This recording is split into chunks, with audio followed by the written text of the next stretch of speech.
안녕하세요, 닥터진입니다. 최근에 람보르기니남, 롤스로이스남 이런 사건들을 보고 많은 분들이 참 놀라셨을 텐데요. 무슨 사회뉴스에 나올 만한 얘기를 닥터진이 왜 하고 있나 이렇게 생각하실 수도 있지만, 이 사람들이 이런 사건을 일으키기 전에 미용시술하는 병원에서 마취를 받고서는 다시 또 그 병원에 가서 말 맞추기를 한 정황도 드러나면서 논란이 있는데요. 또 이 병원 얘기가 나오다 보니까 같은 업계에 종사하는 제 입장에서 나몰라라 할 수만은 없더라고요. 얼마 전에는 또 유아인 배우가 약물 투약으로 입건이 되면서 사회적으로 큰 충격을 주기도 했죠. 근데 이 유아인 배우가 적발된 게 참 우연하면서도 어떻게 보면 좀 재미있는 이유인데요. 저희 같은 병원의원에서 마취용으로 마약류 같은 이런 향정신성 의약품을 사용하잖아요. 근데 이게 몇 년 전부터 매일매일 누구한테 얼마큼 사용했는지를 식약처에 보고하게 돼 있어요. 근데 이렇게 보고를 받다 보니까 엄홍식이라고 하는 누군가가 다른 사람들에 비해서 흔히 우유주사라고 말하는 프로포폴을 유난히 많이 처방을 받은 거예요. 그래서 식약처에서 그 사람을 좀 추적을 해봤더니 그게 바로 유아인 배우였던 거죠. 요즘에는 이렇게 정부에서 관리를 잘 하거든요. 그래서 옛날처럼 이렇게 오남용 하기가 쉽지는 않지만, 이 프로포폴이 마약류로 지정이 되기 전에는 연예인들한테 병원에서 돈 받고 약 장사하는 병원들이 좀 있었던 것도 사실이에요. 연예인 프로포폴 하니까 저도 생각나는 일들이 좀 있어요. 그 당시에는 아주 유명했던 그 여자 연예인분이 제 지인 소개로 저희 병원에 오신 일이 있었거든요. 그 당시에는 주말 드라마에도 거의 주연급으로 출연도 하고, 영화도 1탄, 2탄 시리즈로 되게 막 히트를 칠 정도로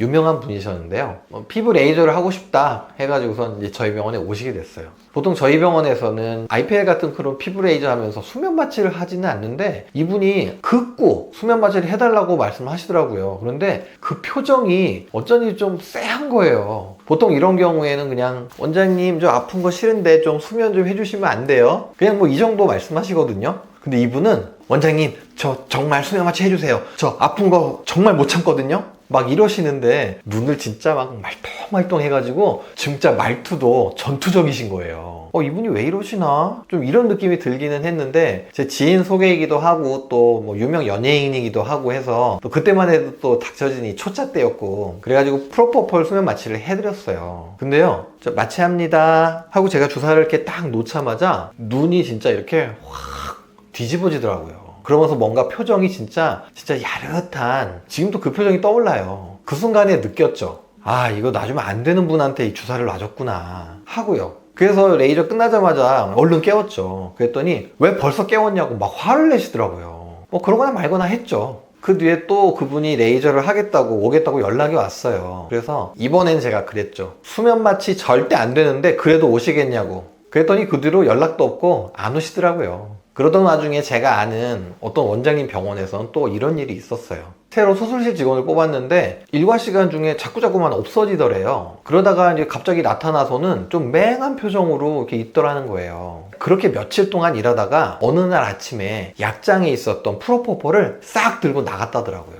그때만 해도 이 프로포폴이 향정신성 의약품으로 지정되기 이전이어서 그렇지, 지금 같으면 그냥 단순 절도가 아니라 이건 마약사범이 될 만한 정말 큰 사건이죠. 저도 이제 예전에 그런 경험이 있었고, 또 이런 얘기까지 듣게 되니까 이건 정말 아니구나 싶어가지고 당장 가지고 있는 프로포폴을 그냥 다 보건소에 반납하고요. 그 뒤로는 지금까지 이 프로포폴을 사용하지 않고 있어요. 예전부터 연예인들이 특히 이런 식으로 이 마약류, 특히 프로포폴 오남용에 연루되는 일들이 많았잖아요. 그런데 그거는 이런 이유에서인 것 같아요. 사실 연예인이라는 직업이 겉보기에는 되게 화려하지만 실제로 돈도 많이 벌고 진짜 마음 편하고 이런 경우는 4%가 채 안 돼요.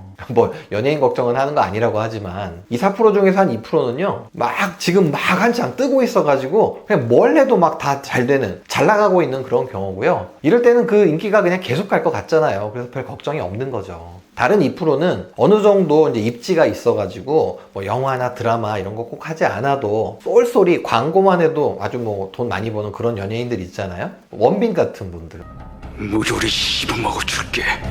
그런 분들이겠죠. 그런데 그 외에 나머지 96%는 항상 불안한 상황이에요. 가수 같은 경우에는 다음에 낼 앨범이 잘 될지 어떨지, 또 배우 같은 경우에는 드라마나 영화에 캐스팅이 될지 안 될지, 이게 절대 안정적이지가 않으니까요.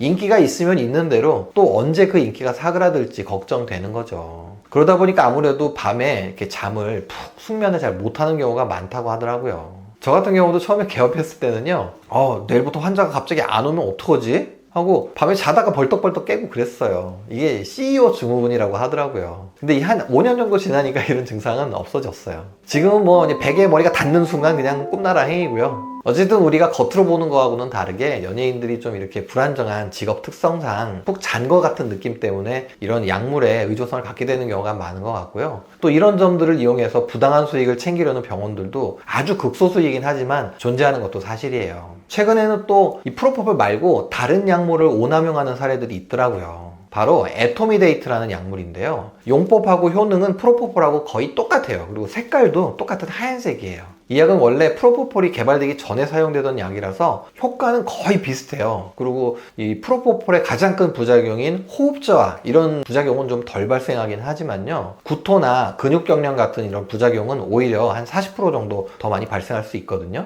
그런데 이 에토미데이트는 아직도 향정신성 의약품으로 지정이 돼 있질 않아 가지고요, 관리상 허점이 많은 게 사실이에요. 그러다 보니까 요즘에는 프로포폴 말고 이 에토미데이트를 수백만 원씩 받고 하루 종일 이 주사를 놔주는 그런 약장사하는 병원들이 아주 극소수지만 일부 있는 것도 사실이고요. 되게 이런 병원들 찾는 분들이 또 이 주사를 맞는 것 자체가 목적이잖아요. 그래서 이 주사를 맞겠다고 뭐 쌍꺼풀 수술을 하거나 코 수술을 하거나 그러지는 않겠죠. 뭐 그런 수술을 매달 받을 수는 없잖아요. 그러니까 그냥 간단한 피부시술 받는다고 하면서 아까 말씀드렸던 그 연예인분처럼 아주 전투적으로 이런 주사를 놔달라고 하겠죠. 그런 주사를 맞겠다고 찾아가는 분들도 문제지만 비양심적으로 이런 분들한테 그렇게 말도 안 되는 금액을 받고 이 주사를 처방하는 병원들한테 저는 더 큰 잘못이 있다고 생각해요. 그렇게까지 하면서 돈 벌기 위해서 의사라는 직업을 선택한 거라면 정말 자격이 없는 거고요. 같은 업계에서 일하는 제가 정말 다 부끄러울 지경이에요. 솔직히 그렇게까지 안 해도 대한민국에서 의사 자격증 있으면요, 그냥 먹고 사는 데는 별 문제 없거든요. 오늘은 최근에 뭐 람보르기니남, 롤스로이스남 이런 사건들 보면서 약물 오남용에 대해서 저도 이런저런 생각들이 나서 같이 여러분들하고 한번 나눠봤어요. 저는 다음 영상에서 다시 찾아뵐게요. 그럼 안녕.